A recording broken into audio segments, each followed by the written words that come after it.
The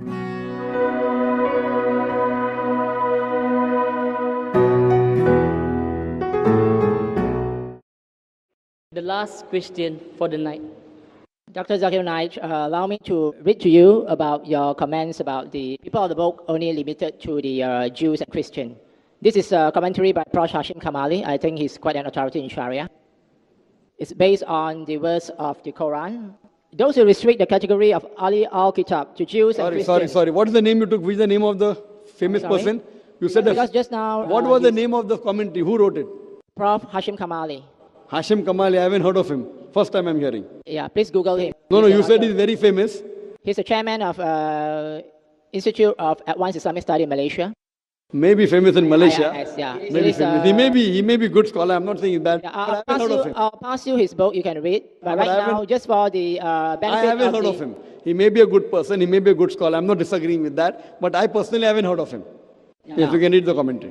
Okay, this is based on the Quran. He says that those who restrict the category of Ali al-Kitab to the Jews and Christians quote in authority the Quran, chapter 6, verse 156, which declares that books were revealed to two groups before, but the context where this phrase occurs actually questions rather than endorses the spirit of such limitation. Let us briefly examine the context. The verse, chapter 6, verse 156, immediately follows two other verses, one of which affirms the veracity of the Torah that contains guidance and light. The succeeding verse refers to the Quran itself as the blessed book, Kitabun Mubarakun, and an authoritative source. And then comes the verse 6:156. Lest you should say, bracket, think, that books were sent down to two, bracket, groups of people, bracket, only before us, and for our part we remain unacquainted with a revealed book. The tone of the discourse here is expressive. Brother, all this doesn't make a difference. I'll give the reply again to you. All this doesn't make a difference to me. Even I'm a student of the Quran. Let me tell you one thing. I want to repeat the answer which you have not heard correctly. I told you by meaning Ahle Kitab means people of the book. It can also mean people of the revelation. In that context, even Muslims are Ahle Kitab. Allah has sent many books. Quran says in Surah Ra'd, chapter 13, verse number 38, the Kulli Ajlin Kitab. In every age we have sent a book. That's the definition. But when Quran uses an idiom, Ahle Kitab, it only refers to Jews and Christians, no one else. If I agree with that person, I don't know what context he's talking about, then there will be big chaos.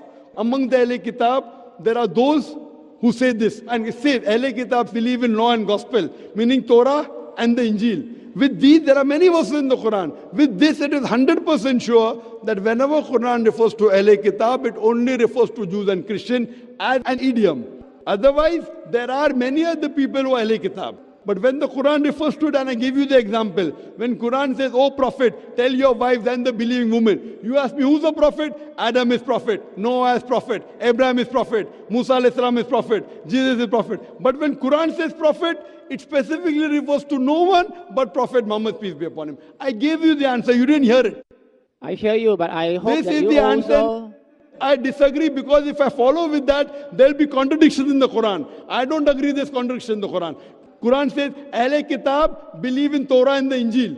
Now you will say, Buddhists believe in Torah and Injil? They cannot. Dr. Zakir Naik, I think we should learn how to agree to disagree. Not agree to disagree. What you're saying, if I agree with you, I'll have to believe that... I'm not asking you to agree with me. I'm just Brother, sharing your view.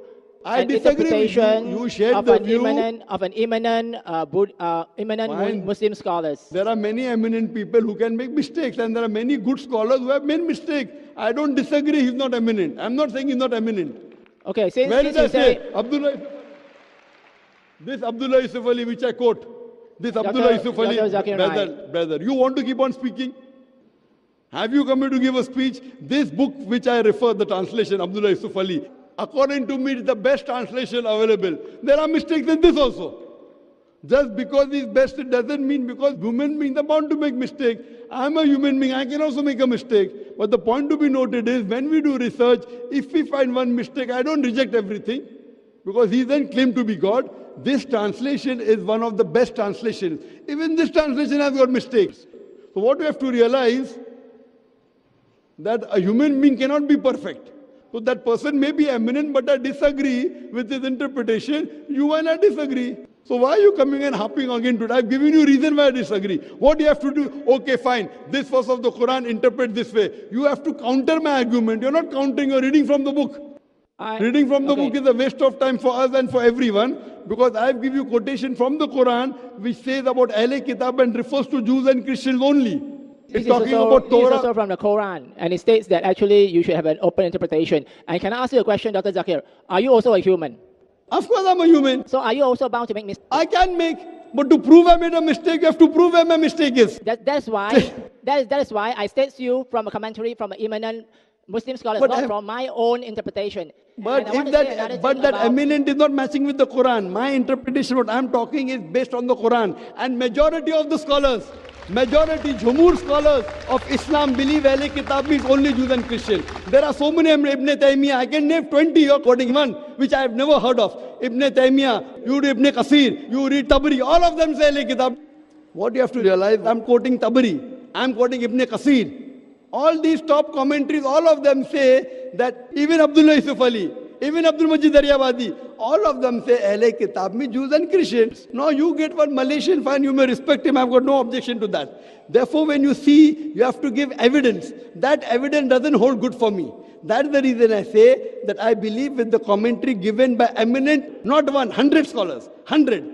So when one is against 100, if it has proof, if it's worth considering, I consider. If it's not worth considering, I don't consider. If you want to believe in it, you have full right, no one can force you. Hope that answers the question. Wa akhir da'wan alhamdulillah rabbil alameen.